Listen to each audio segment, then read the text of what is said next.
শুনো, পৃথিবীর সব শান্তি স্ত্রীর কাছে আছে, যদি স্ত্রী যদি নেককার হয়।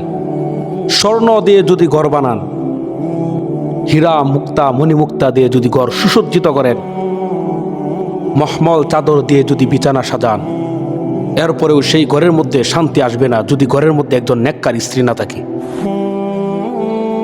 ভাত খেলেও শান্তি তৃপ্তি হবে না যদি ঘরের মধ্যে একজন নেককার স্ত্রী না থাকে। শুনুন, মিষ্টি খেলেও ততটুকু শান্তি হবে না যদি ঘরের মধ্যে একজন নেককার স্ত্রী না থাকে।